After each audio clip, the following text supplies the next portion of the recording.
So guys, এখন আমরা আছি হচ্ছে সর্ষের ক্ষেতের মাঝখানে। দেখতে পাচ্ছ কত সুন্দর চারিদিকে, একদম সবুজে সবুজে, যেদিকে তাকাবে সর্ষে সর্ষের ক্ষেত। সর্ষে রয়েছে, বাঁধাকপি রয়েছে, বেগুন গাছ রয়েছে, টমেটো গাছ, মানে চারিদিকে শুধু যত দূরে চোখ যাবে শুধু ক্ষেত ক্ষেত। তো আছি কোথায়? মসুর ক্ষেত সব কিছু এখানে রয়েছে। তা আমরা কোথায় আছি বলো তো? আমরা আছি হচ্ছে এখন আমার শ্বশুরবাড়ির জায়গায়, মানে এটা হচ্ছে বীরভূমে। তো সেখানে তার পাশেই রয়েছে এত সুন্দর একটা জায়গা, একদম মানে একদম মুক্ত অক্সিজেনের জায়গা। তো চলো আমাদের সাথে দেখতে থাকো। সর্ষে ক্ষেতের মাঝখানে, গোয়ার বিচ থেকে আমরা সর্ষে ক্ষেতের মাঝখানে চলে এসেছি। তো তোমরা তো দেখলেই আমরা গ্রামের বাড়িতে খেতে এসেছি, মানে খেতে মানে বলছে মাঠে এসেছি দেখতে, জমি টমি। তো সেখানে দেখো ওদিকে ধান চাষ হচ্ছে বলে ওখানে ট্রাক্টর চলছে, আর এদিকে অনেক কিছু সব বিভিন্ন ধরনের সবজি পাতি, তারপরে মুসুর টুসুর, তারপরে ছোলা, অনেক কিছু রয়েছে এদিকটাতে। তো সেগুলো আমরা দেখছিলাম, ওদিকে চাষ হচ্ছিল ওই দেখছিলাম। আমি প্রথমবার এরকম কোনো মাঠে বা খেতে এলাম। তো এখানে এদিকে সব চাষবাস হচ্ছে, আর এখানে রয়েছে হচ্ছে আলুর ক্ষেত, সেটা আমরা দেখছি। বাবা এখান থেকে একটা আলু বের করে দেখালো আমাদেরকে, যে এখান থেকে মাটির নিচে কিরম ভাবে আলু হচ্ছে সেইটা দেখালো। দিয়ে তারপর আমরা এখানে ওই দেখো নিচ থেকে দেখতে পাচ্ছ আলু দেখা যাচ্ছে। আলু, আরে এগুলো আলু ধরে আছে, মাটি লেগে আছে, বুঝতে পারছো না, একদম মোটামুটি আলু বার হবে। হ্যাঁ, এটা বের হতে হতে কখন? এটা এখনই বের হয়ে যাবে, একদিন 15 মধ্যে বেরিয়ে যাবে। এই মাটিটা শক্ত হলে তখনই বের হবে।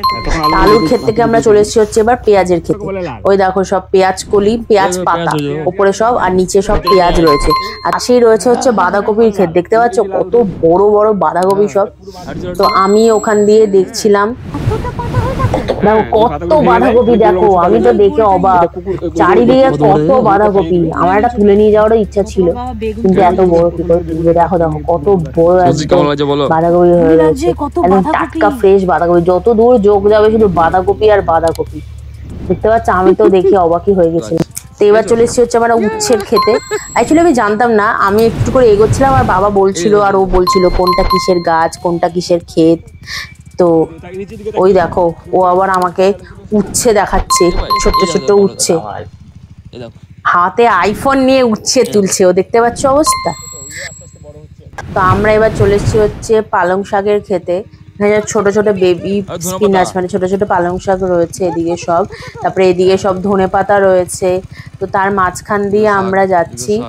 তো গিয়ে ওদিকে দেখতে পাচ্ছ আবার বাঁধাকপি, পাশে কলা বাগান, আর ওদিকে রয়েছে পুকুর ঘাট।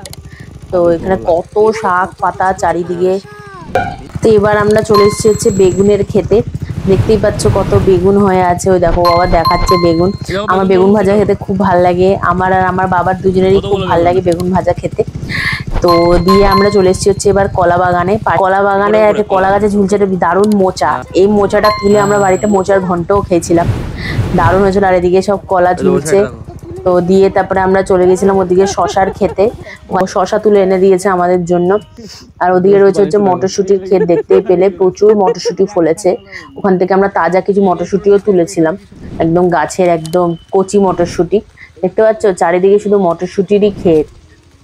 এখানে আমি যাইনি, ও গেছিল অনেকটা ভেতরে দেখার জন্য।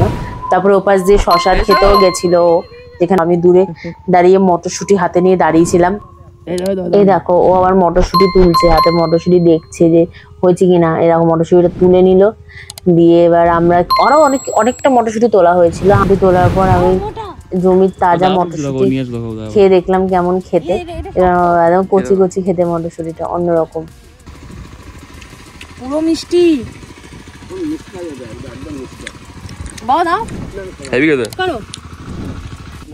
আরেকজনের সবজি ক্ষেত থেকে আমাদেরকে মটরশুটি তুলে দিল, শশা তুলে দিল, মোচা তুলে দিল। তো আমরা আবার ভেতর থেকে এদিকে আবার চলে এলাম।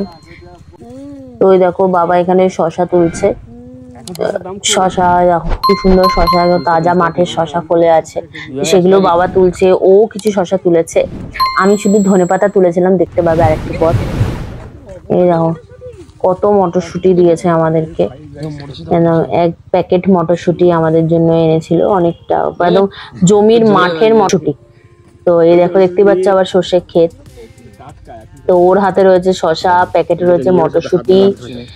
এরকম আমি যেহেতু বললাম মোচাটা দেখে খুব ভালো লাগছে, তো ওনারা সাথে সাথেই মোচাটা পেড়ে দেওয়ার ব্যবস্থা করছে আমাদের জন্য, যেহেতু মোচাটা নেবো বলেছি।